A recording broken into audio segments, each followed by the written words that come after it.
Welcome everybody to our first 2021 edition of the Good Deeds Note Investing Podcast. I am your co-host, Chris Seveney, along with Jamie Bateman.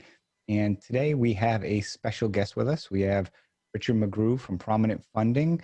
But Richard is also an investor who, like me, loves systems. Richard's been investing in notes for 4 or 5 years now. He's been in the software industry for 20 plus years. He's a father. He's an avid individual who likes to get up early. So he's recording this at 5 o'clock a.m. on the West Coast.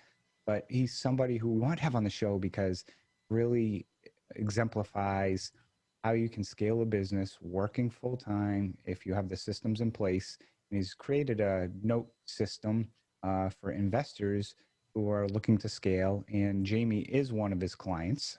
So I want to thank you, Richard, for joining us. How are you today? I'm doing great. Thank you very much for having me on, guys. I appreciate it. No problem. Jamie, how are you today? I'm doing well, Chris. Yeah. Did you sleep well? I slept pretty well. Yes, I did.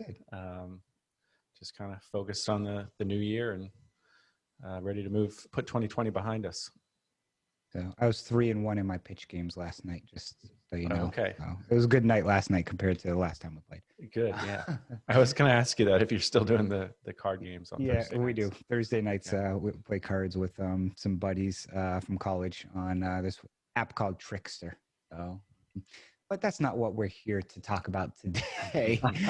So, Richard, I did a kind of brief intro. Why don't you, talk a little bit more about yourself and also kind of break into a little bit more on, what you created, why you created it. And, we'll get into, I've got a million questions for you, but we'll talk about how it can help investors from that perspective.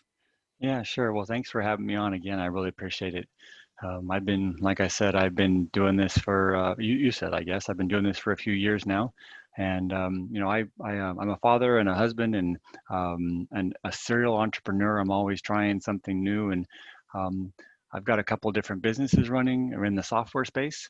I started in note investing about 4 years ago, trying to figure out how to accelerate my retirement out of the corporate world. I've been there 20 years, 20 plus years, writing software and managing big teams. And, I realized that the note investing space was an interesting space to get involved in and that it could be scaled quite well with, partnerships and proper setup. As I started to invest, I realized that there's a lot of details to track. There's a lot going on and a lot of different people you have to interact with. There's, every note is completely different, right? That's like having a bunch of kids, right? Each kid is completely different no matter who the parents are, right? And so I realized. I just, sorry to cut you off. No, it's good. Often compare the dealing with borrowers with parenting. So there are a lot of similarities there. Absolutely, right? And counties and everything else, right? It's all unique, and which is what makes it interesting, but it also makes it difficult to track. And so I knew right away I needed some sort of system to manage that, and I started working on some software to do that.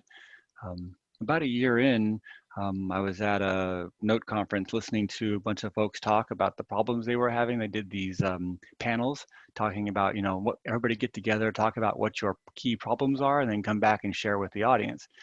So at the end of that, I was just shocked that everybody had the more or less same problem. And it was around organization and how do they manage their business and how many different things there are to keep track of. And I was sitting there at first, I was kind of shocked because it didn't seem that difficult. And I'm not trying to pump myself up. I'm just saying it didn't seem like tracking all this was that big of a problem for me. And I had 34 notes. I didn't think it was that hard. So I started noodling on it and I realized that most of them are using paper stacks and stacks of paper, not paper stack the site. That didn't exist back then. Right. But they were also using Post-it notes and 14 different versions of Excel, 14 different Excel files, and they had a lot of stuff going on, right? Yeah. And I thought, but boy, and that's just not the way to do it. I mean, why don't you guys use this? And nobody had heard of what I was doing, and I thought, well, yeah, it's because I haven't shared it with anybody. So I've built a system. It's NoteRules is the name of the system. And basically, people put their data into the system. And honestly, I can't imagine running a note business using um, Excel and paper, or even using these fancy servicing packages that are out there that are meant for servicers. That's more information. I know, right? But there's so much information in there. How do you keep track of what you're doing? I think we need very, very simple workflow and very, very simple step by step. This is what you need to get done. And everything else, and as long as you have access to that data, you can be anywhere in the world and manage your note business and know what's important. A few things that I took away from that are, and it's kind of just, it's hit me in the past, but really hit me and exemplified when you start out saying this. To be successful in note investing, or not to be successful, those who I think grasp the concept much faster are those with project management experience, because each note is like a project, or its own individual business or entity in that sense. So that's where, again, I come from a construction background, running projects and stuff, and kind of treat each note separately, almost like a subcontractor or a small project. So that's one thing. And then two, you've already touched upon the systems and so forth. And you're right, there's not that entry kind of level system. People, I used to try and use a CRM system. I tried, then I used, what's that, Excel database one online. That was pretty cool and stuff. Not Smart Sheets, but there was another one I can't think of right now. I mean, I'll be honest, yes, now I do use the servicing software because I do have 250 plus notes. But it's also, I mean, I've got $20,000 invested into that. So, somebody starting out, I would tell you, Yes. don't go invest $10,000 or $20,000 in software to, start a note business, because unless you're buying $1 million+ in pools, you go buy an asset for 20 grand and you're spending 10 on software, you're not going to get 50% return to cover that cost, unlike what some people may preach to you. Yeah, you're absolutely right. If you're going to run a really large note business, you probably have the money to be able to fund custom software, Yeah. right? Which is what you've done, and that's awesome. And all the really, really big note investors eventually wind up funding custom software because you have big systems and lots of team members. Yep. My software is targeted at someplace between, I have two main packages, right? One targeted at new investors and one targeted at folks more like Jamie that are scaling out their business. They've got 20+ notes and they want to go get into automated messaging and automated service or data collection and get rid of some of the manual steps involved in managing each note.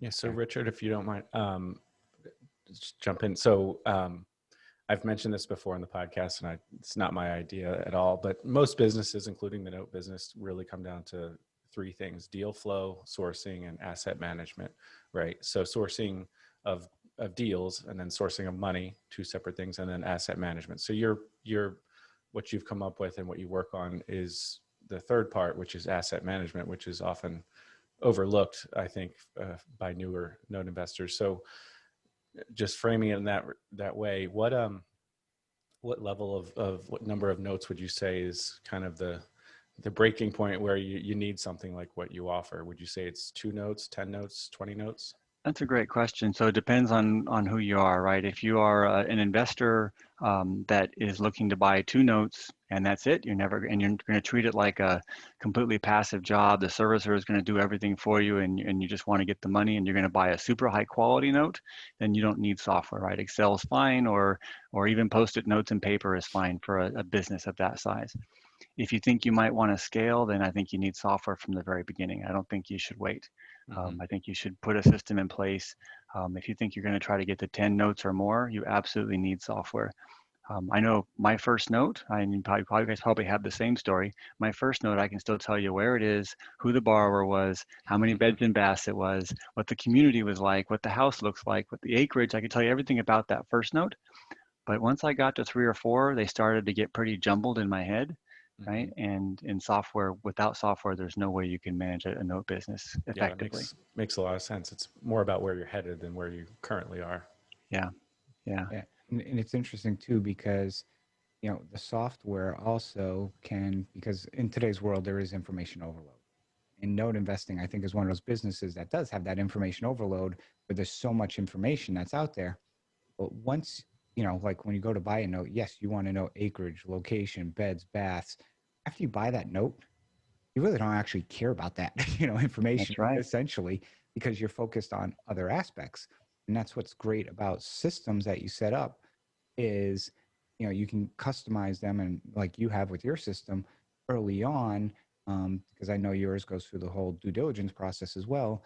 You can focus early on certain tasks, and then once those tasks are complete, and then you go to the management, those important kind of tasks kind of are still there, but they're in the back end, and it That's focuses right. more on the important tasks now. So, and it highlights those which during key points. So I think that's critical as part of any system. That is a good point. And just to follow up, I know in the beginning, a lot of newer note investors they want that due diligence checklist, right? What is the checklist, and obviously everyone kind of has to create their own and tweak it and do what's right for their business. But that's something that, Richard, you can speak to, right?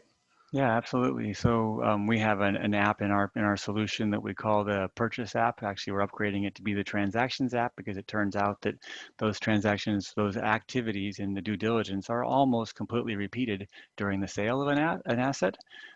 So the flow is very, very similar. We've gotten a lot of user feedback that we need to cover both cases.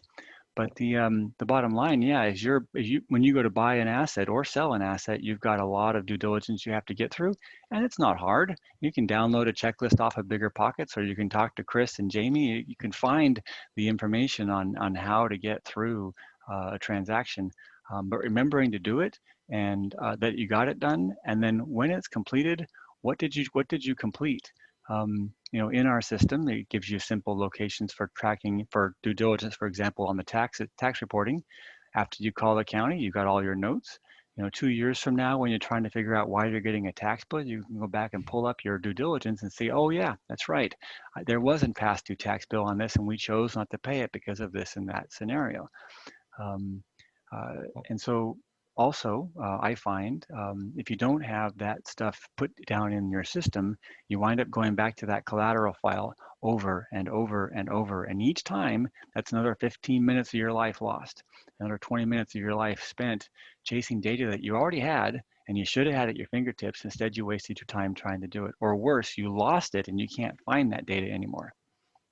Well, it's also like you think with one note, that's easy to remember. But for example, I've got notes that are I've two notes, for example, that are on a 6th Street in two different locations. I confuse which one's which all the time. Oh If you're yeah. doing due diligence and you get a tape and you're doing due diligence on 10 assets and there's 2 borrowers named Smith, just picking that name because it's the most common name in the US. Or 2 John Does, whatever it is. It's like, oh, is this one or this? Trust me, you'll confuse them. And then it's like, I had one of them owed taxes, one of them was this. So I had 2 Vermont streets before I had 10 loans, which was crazy. Yeah, absolutely. So we are so Richard too, we are recording this video. So if you do want to share a screen to show some things on the screen too and talk about it. I mean, this does get audio recording, but also we do the video too. If you ever want to share the screen or talk about something, we can do that as well. Just want to, mention that to you. Yeah, and be happy to. So you've, kind of created, this system and you customized it, for yourself, but also now have, gone out there and marketing it, just so people listen. It's a Podio-based system, correct? That's correct. Yes. Yep. Okay. And we chose Podio. The primary reason for choosing Podio is the ability to connect with everything else out there. Right. It would be relatively simple for us to turn around and make this off of our own custom system. Mm-hmm. But I don't know. I haven't been in the note business that long, but I've talked to a lot of folks that have. And vendors come and go in this industry. We chose to go with a really large company. Citrix is pretty darn big, which is who owns Podio. If anything were to happen to me or to my business, Podio is still going to be there. Our systems are still going to be there, and there's nothing about what I'm doing that would block my customers from continuing to move forward. So that was our primary. Uptime is super important if you're out trying to manage your business. I didn't want to be on a custom server on a custom system that goes down and then a customer winds up with a lines down scenario. So we're currently based off of Podio. We've heavily customized it for the scaling investors that we serve.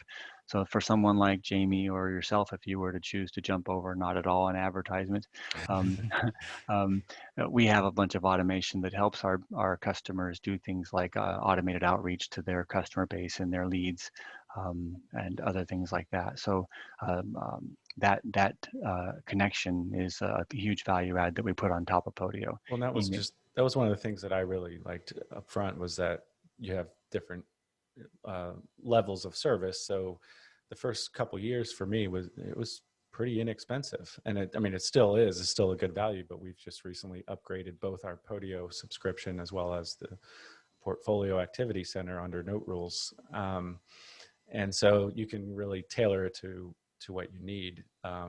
We're moving more into automating a lot of doc prep and outreach and marketing and that kind of thing that I didn't really necessarily need the first year. So that's right. Yeah. You can kind of cater to where you are as well, and Richard will scale along with you.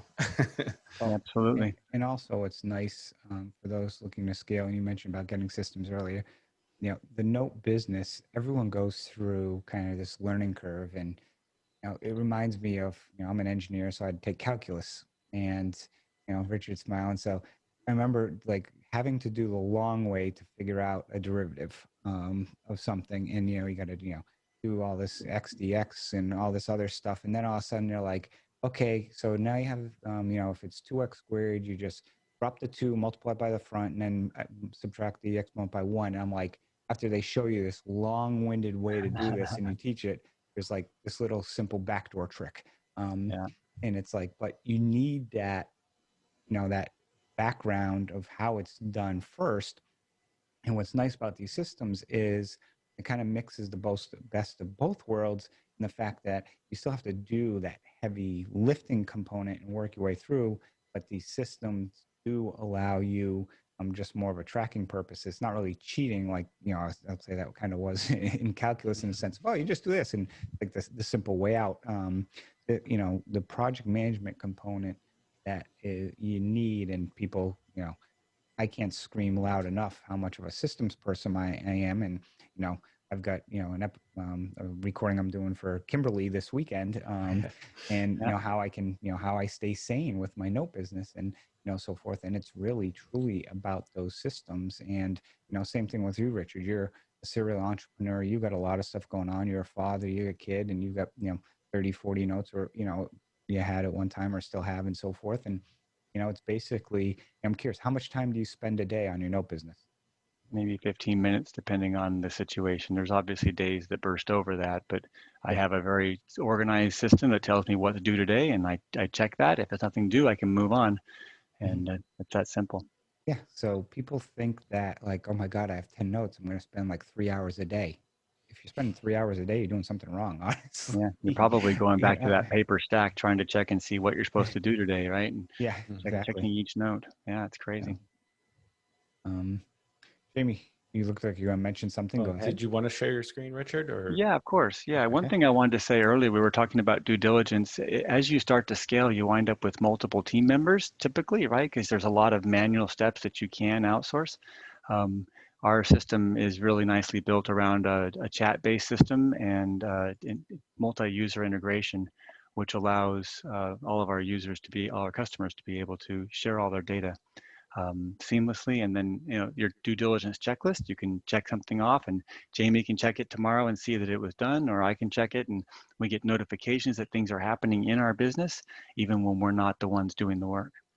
Hey, I think, Chris, you have to enable me to share. I just did. That's what I was thinking. I'm like, I gotta. Yeah, this new world of Zoom control, right? I tell you, the thing that drives me nuts about Zoom is the whole, like, I'll dump the passwords from the meetings and then put you in the waiting room, and then somehow it like kicks back to reverts back to password at some point in time. Right. Add other meetings. It just drives me nuts. Yeah. So I've got here on the screen a default note business that I use for my demos. There's a little bit on the screen here. I'll just walk through at a 10,000 foot level what I'm seeing when I glance at this. the blue bar here is a standard Podio address bar, which gives a ton of functionality. I mean, obviously I won't go through any of that. But right below that, you all have your iPhone or your Android device. You're used to apps. There are apps in this system that organize the data in a way that's easy to find. Below that, you can see who is working on the system and some running information down the left side around who's been in there poking around, putting data into the system. I just had to check because I saw that first asset in there and I'm like, whoa, that looks familiar. And I actually have an asset on that street. Mattoon, Illinois on DeWitt, really. Yeah, I do. Yeah, I'm like, I'm not surprised. whoa, it's That's awesome. I love that town. It's great. It's I've got 2 assets in that town myself. So on the right side, there's little mini reports, if you will. And so you can see in this portfolio, there are 12 assets, 4 rentals, 4 performing notes, 2 REOs, 1 partial and 1 non-performing note. Right, so you can see an idea of what your portfolio looks like, as well as the different companies that are invested and how much money each company's got invested as a group. These are links, so you can click on any one of them and drop over to that particular company or that particular pool of assets. You can also have tasks in there. You can have how much money you're receiving each month, little reports. These are all customizable that pull the data out of your system and push it up onto your main screen. so like under investments in the upper right, if you had JV partners, could you kind of separate it by like just JV partners got, 100,000 or, That's basically what these are, right? So Prominent Funding is a company that has $580,000 in assets. Keen Funding is a company that has 183,000, Yep. so on and so forth. And so in each deal, each asset that you purchase, you have a company that you use to purchase that asset. Yep. As long as you link that up and put that in the system, these reports are automatically generated. It's just right there for you. Mm-hmm. Okay. So that's kind of the high level. We'll talk just briefly here. We talked about workflow earlier. Let's go take a look at the what we call a purchase transaction or purchase app. This is a very simple app that walks you through the purchase activity for any asset. So at the very top, I just link up to the asset. I'll go look at that in a moment. But we have different stages of due diligence, as you guys know, right? We go through due diligence. We make an offer, we sign an agreement, we fund our asset, we go through some boarding steps, we deal with the collateral, and then we get everything recorded. And you can see for this asset that 74% of those steps are completed. Looks like the initial steps are done through due diligence, offer, PSA funding, and boarding, but we're still reviewing collateral and getting ready for recording. And what's nice with systems like this is, like you mentioned, the collateral component. There's certain, as people start buying more notes, once you getting to the purchase and sale agreement, that's actually like the simplest part. And herding all the cats of getting the loan boarded, getting the information back and forth to the servicer, getting them the information, getting the collateral. Jamie, how long did it take us on that last round? You and I, the ones I told you, we're still working on it. Yeah, still working. I think it's been several months. August, September. It was September 30th, and now it's January 8th. Did you guys buy a pool? I sold Jamie a bunch of crappy assets. Nice. You can check them out later. Yeah. Well, definitely when you get into buying a pool and you have more than one person involved, I don't know how you would keep track of all the steps that are required to make sure you got them all done properly and checked off. Like you said earlier, none of these steps are difficult, really. No, they're not. Yeah. But I've run into cases where either I hadn't bought, in a few weeks, or I was buying a bunch at the same time. If you're not doing something every day, it becomes a kind of a perishable skill. So I've had cases where it's like, oh wait, I forgot to check Pacer, that's not good. Or I did, truth be told, I just bought a performing asset where should have done a better job of checking the property taxes. You kind of assume they're caught up on their payments, and they're paying. Why wouldn't they pay their taxes, right? Right. Well, not so much. So it's not hard to check the taxes, but we just had 27,000 other things going on and kind of missed that one. So that just keeps you on track. Or you buy 9 assets and somebody sends you 6 collateral files, Jamie. And no, but same thing. I just had that happen where I bought 11 assets and the collateral files come and it looks like a big stack. So I'm like, oh, okay. Then I go through them all and they sent me in separate cover, the allonges, the assignments, but all of a sudden it's like, okay, I got everything, but oh, wait a second. Where's the 3 other files, So, and then how do you track that? Where's that go? Right.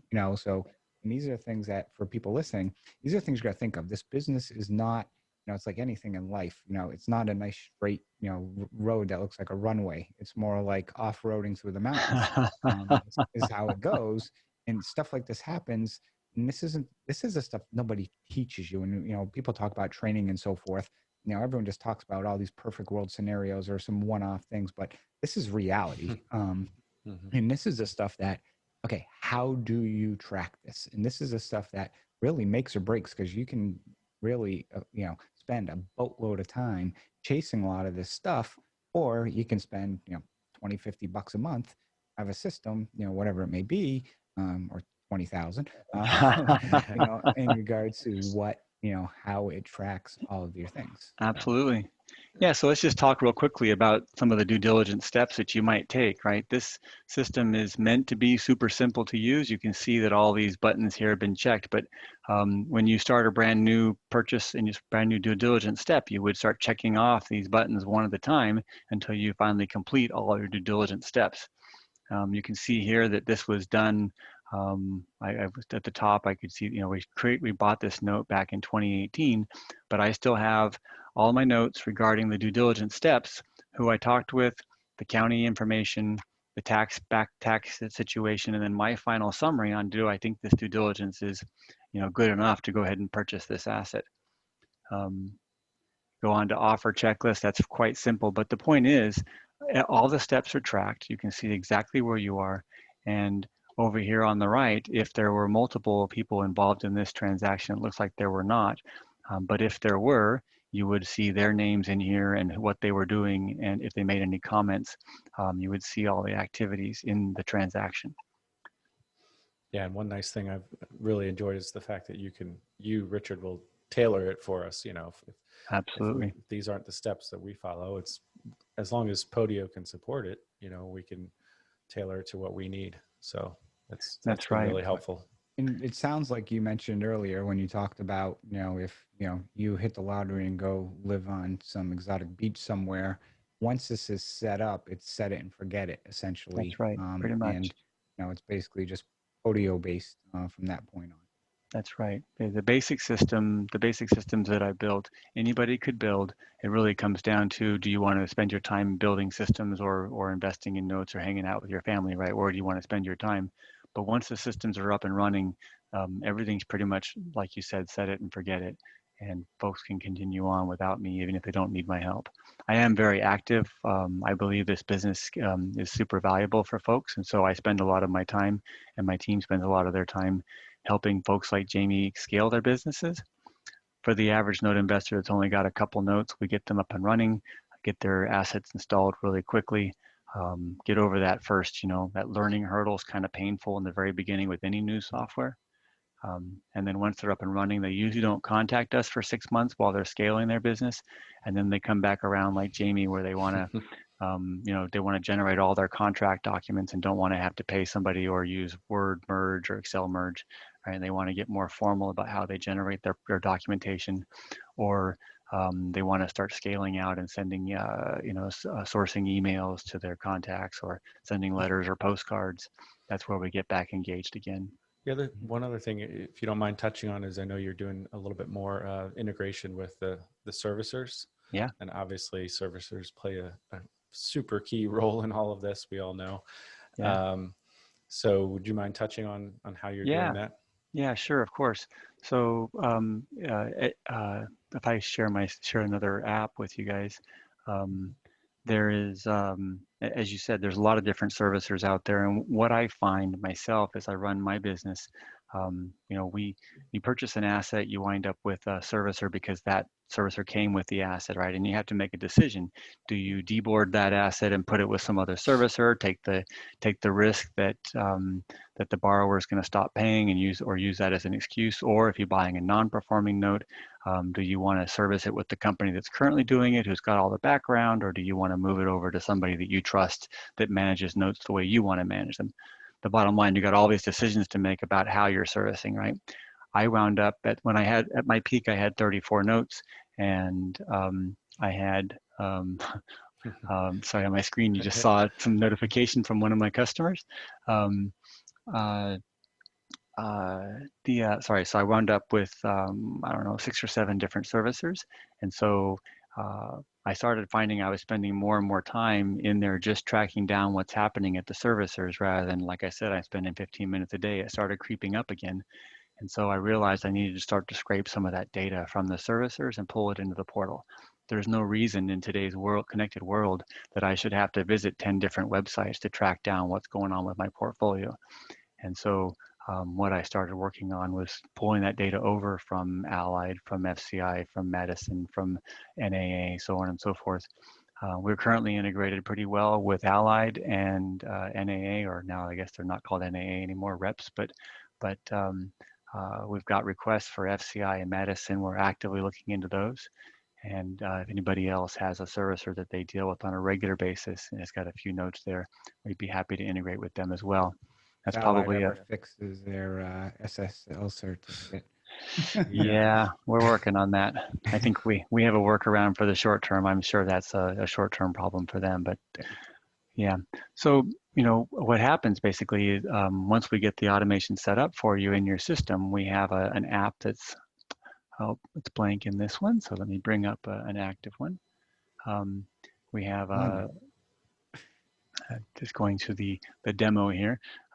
We have an app that allows you to see all of your payments in a long list, right? So servicers, there's 2 types of information you want to track at your servicer, right? You want to know, are you getting your payments, and are they working with the borrowers? Are they sending contact information back and forth?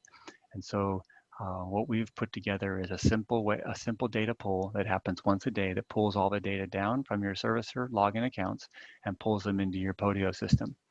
And so you can see here, if I were to click on any one of these assets, you can see here this payment was received on December 1st, the principal, the interest, the advances and fees, the servicing fee, and what the actual remit value was. And then down below that, just what did the statement actually include and what were the fields. We can't, I've heard that some of the servicers change the data that's available online on a regular basis. And so the portal, you pull the data down one day, it might be different tomorrow. We have that setting available where you can choose to update it every time it changes or just pull it the one time. And what Richard means by that is sometimes when they apply like principal interest and late fees or something, you know, they may come back and realize like, oh, you know, there was somebody, especially if someone makes like an overpayment, you know, sometimes they may credit it first to the principal and then realize there was some advances or they were short on escrow, and it kind of may, you know, based on how the loan works. And, you know, Allied, I know does that, but also you'll see on Madison for people, you know, those are 2 I use. A lot of times what Madison will do is they'll put it in reserve first. So one day it might hit reserve, and then 3 days later they'll move it from reserve into, you know, how it should be broken down. So those are some of the things just kind of be cognizant of. And why they do that typically is, you know, the payment came in, they just need to review, make sure they're applying it correctly. Yeah. Because the last thing you want is your servicer to not apply payment correctly. That's right. Absolutely right. So this is, I mean, this basically saves you. So Jamie, you have how many servicers? 3 you use? Yeah, we're down to 3. So yeah, down to 3. But I mean, for people who use multiple services, instead of, for example, like Madison, I have 7 different accounts with Madison. So it sounds like this software, basically, instead of me having to log into every single account, you know, so that'd be 7 at Madison and, you know, 1 at Allied. This basically is kind of shortcuts that to be able to see everything kind of here on this portal. That's right. I'm also thinking Debbie might really like this if we get it, 100% up and running across all of our servicers from a bookkeeping standpoint. Oh, yes.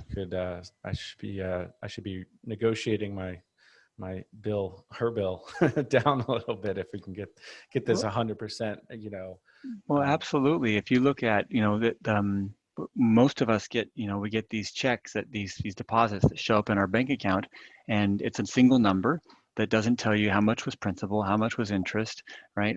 How much was fees, how much was returned from prior advances that we had made. None of that data is available.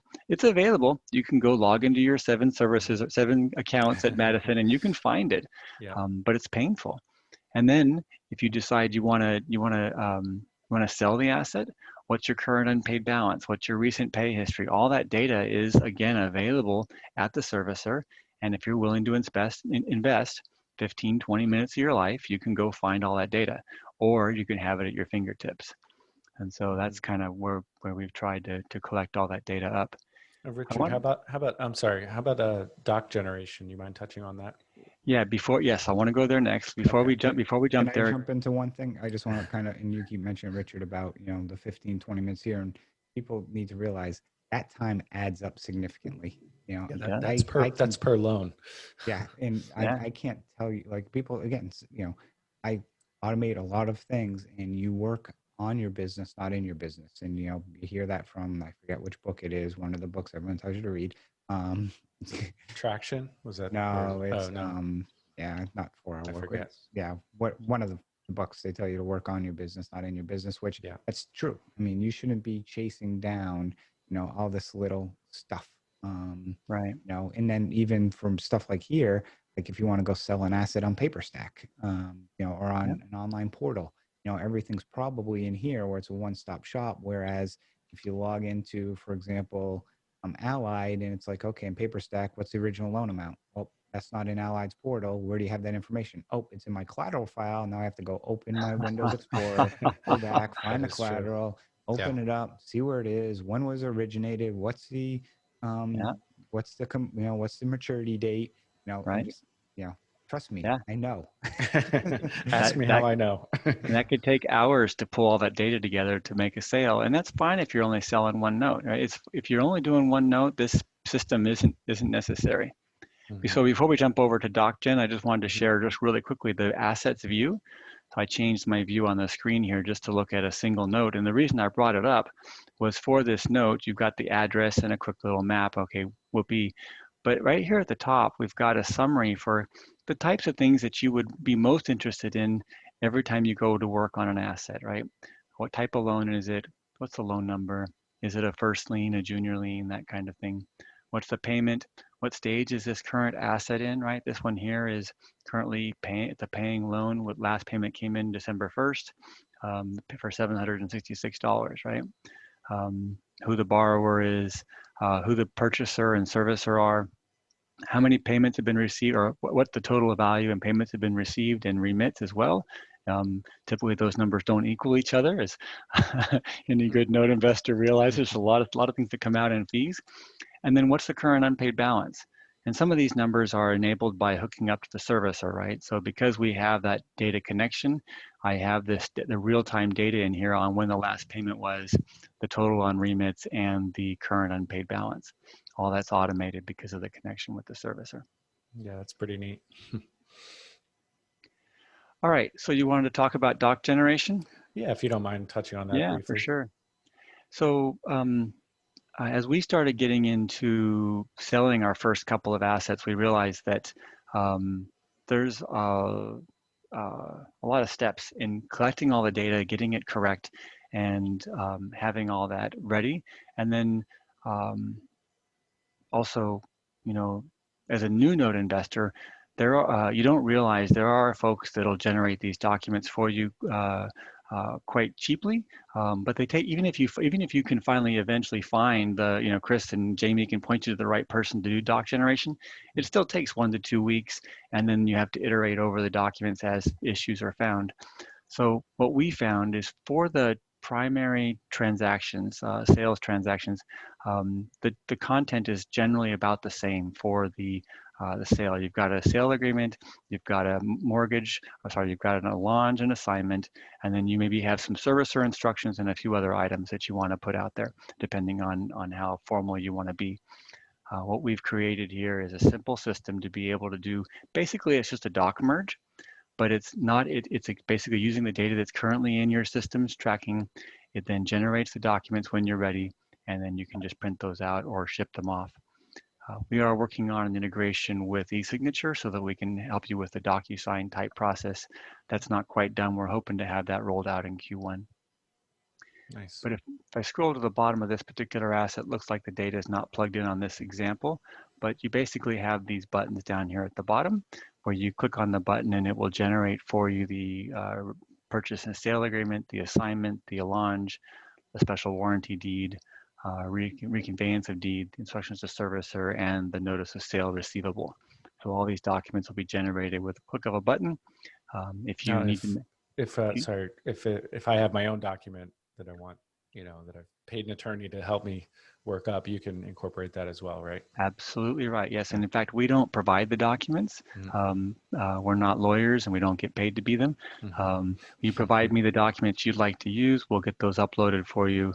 Our developer takes about a week to get the first initial documents up and customized, and some people want these different fields bolded and different things like that. Once we get the configuration done, which takes about a week, then the system's ready to go, and you can generate these docs every time you want to use them for any asset. That's great.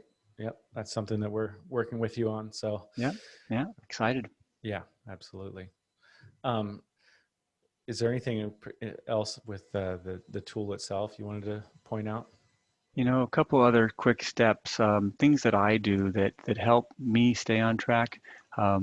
Just from a systems perspective, probably I want to go back to a different one. The most important thing for me, the reason I can spend such a small amount of time managing my business every day is because I have one simple view in Podio that I look at once a day.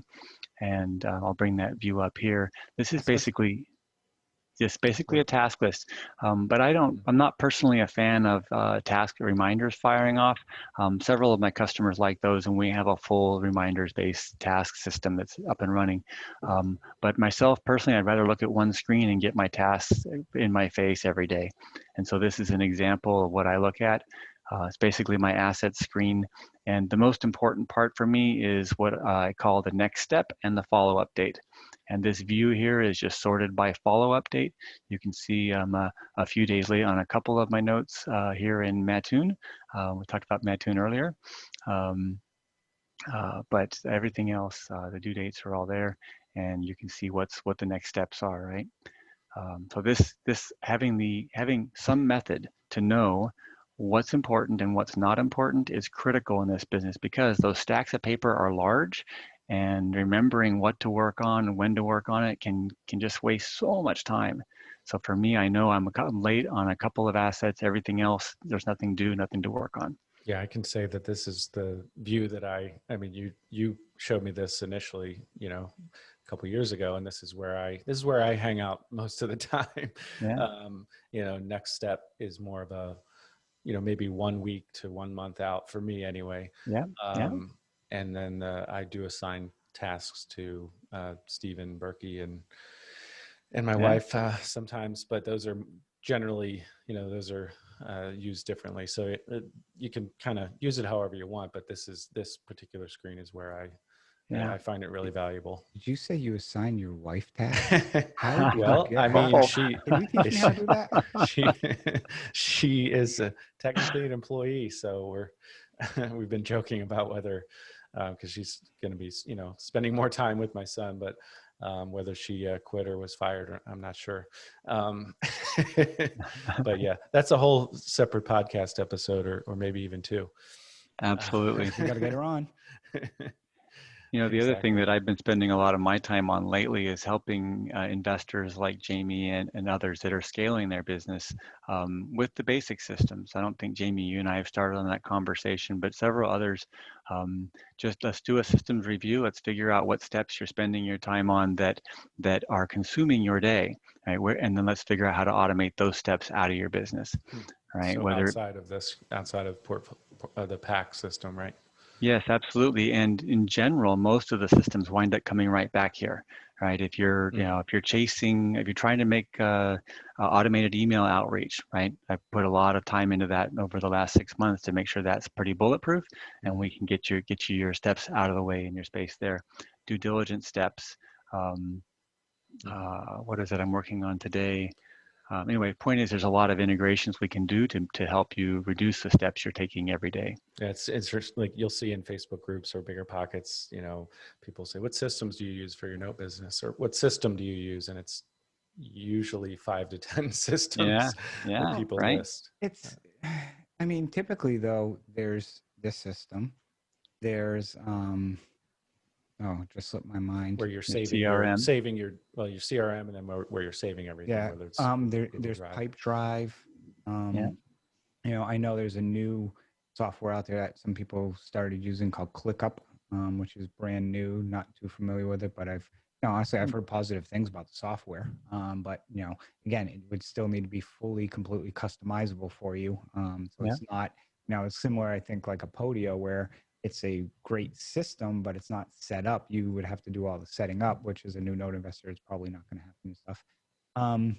So those are prime. And then once you get into the servicing software, that's kind of a whole nother different animal. That's right. Thing. But so Richard, I'm sure people are probably thinking, okay, this is great, but nobody's told me, and you guys are hiding from me, what's this cost? Yeah. That's a great question. So we try to keep it really low end for the folks that are just getting started, right? So we've got our lowest package is $24.95 a month. It allows you to have pretty much the unlimited number of notes you want to put in the system. It gives you your basic setup. It lets you track your assets, your purchase and sale activities, all the companies that you work with, and the contacts that you work with.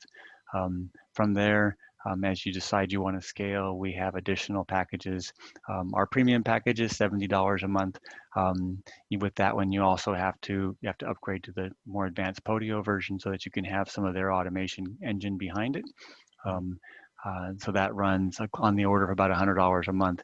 At that point, you get your automated email, messaging, letters, postcards, that kind of stuff, plus also your doc generation. You can go to NoteRules.com, go over to the pricing page. It's all up there for view.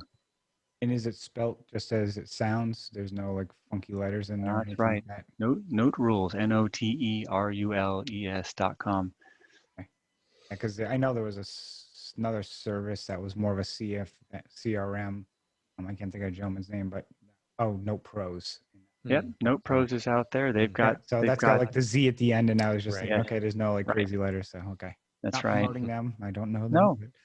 No, they're great. They're great guys. They've got a great due diligence system. So there's a couple of other competitors out there that are doing some of what we're doing, but none of them are really focusing on note management. They're focusing on some of the ancillary things like how do you figure out what your due diligence checklist is, and then how do you evaluate 20 notes all at one time and pick just one, right? They're focused in on that acquisition, which is super important.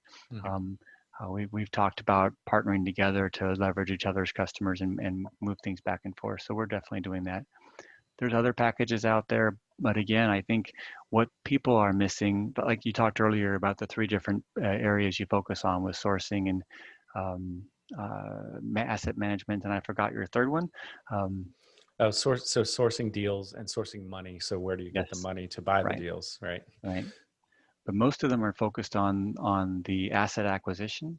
Very few people are focused on actually asset management and making sure that the deal flow works properly, totally which is agree. where we focus. Yeah, that's it. I think that's what a lot of the trainings are focused on: how to buy your first note. And okay, best of luck to you. Good luck. See you later. Wait, what? Yeah. That's it. That's really, really interesting. So what, if you don't mind briefly touching on kind of where you're headed for this year and the next year, and I know you already addressed that a little bit with some potential partnerships and things, but where are you looking to move with your business? Yeah, thanks. Appreciate that. So generally, we're working more towards the scaling investor. I don't think I'm ever going to be able to replace or tackle the $20,000, the investor that's willing to invest $20,000 in their systems. That person probably is of a level where they need to have, high-end sales automation, high-end CRM like Salesforce, things like that. And we're not going to ever try to compete with that. Our niche is in the note investing space. We've chosen to stay there, and in the asset investor, between 5 and 150, 200 notes, something like that. We're working heavily on servicer integration, on integration with folks like Note School and PaperStack, to make sure we can transfer assets back and forth between those companies and ourselves and our customers seamlessly. So when you make a sale transaction, you can move that data back and forth. We're working on more of the CRM capabilities so that we can help you with all your customer comms and your sourcing of new leads. We have a lot of that functionality up and running, but making that really bulletproof and tailored to the note business, right? Not just a generic solution that you can then come in and customize. I'd rather make it a one-stop shop that is easy to use and helps you advance your business. That's where we're focused. Sounds great. I've been really happy with it so far. So I can only imagine it's going to get even better. So yeah, it doesn't. I say, Jamie, I know you've been using it. One thing it doesn't do is, I'd say, which is up to you, and that is make sure you have quality. When you buy what? What was that? Make sure you buy quality assets. Oh yeah. Yeah. Well, yeah. I mean, it's similar Jamie. to, people say, what do you think of PaperStack? Just as an example, I love PaperStack. Those guys are great. It really helps you with the, checklist of buying going through the transaction and everything. But I don't put anything on them as far as who you're, doing your own due diligence. Yeah, that's right. Do your own due diligence on the asset and the person you're dealing with. That's not their problem. Yeah, and I kind of say that tongue in cheek, but I just want to kind of mention that this is a great system for tracking stuff, but it helps you manage, but again, it doesn't manage, That's for, right. For you. It's kind of like the servicers, right? The new note investor thinks the servicer is going to do everything for them. Mm-hmm. And while at a 10,000-foot level, that might be true. And if you don't have any interest in getting payments on time or getting things done quickly, then servicers are great, right? But the reality is you need to manage your business, and a servicer is just one more vendor that you need to stay on top of. Yeah. And how are you keeping yourself organized and not investing all day long every day managing your note business? Absolutely. Not only your servicer, it's your attorney, your preservation company. The guy mowing the lawn, right? Yeah. Absolutely. Yeah. Well, Richard, thank you for joining us today. Jamie, any final comments? This has been great. I really appreciate it, Richard. And we'll have to get together so you can kind of go over, we can go over how I'm running my business, not just the NoteRules part of it, but there's a lot of things that we can do to help improve and streamline and get rid of those manual steps. Absolutely. Sounds great. Thank you so much for your time. Richard, you mentioned people reach out to you at NoteRules.com. Is that correct? And I mentioned this a couple of times. Yep. Okay. Yeah. My hey, I bumped the mute button. Sorry about that. My email address is richard@Prominent Funding, and Prominent Funding is a big long word. We can put that in the show notes. ProminentFunding.com, and NoteRules.com is a contact us page there also if you can't find me on email. Like I can tell you, he's very responsive. Yeah. All this will be in the show notes. So for people interested in more information, make sure to check it out.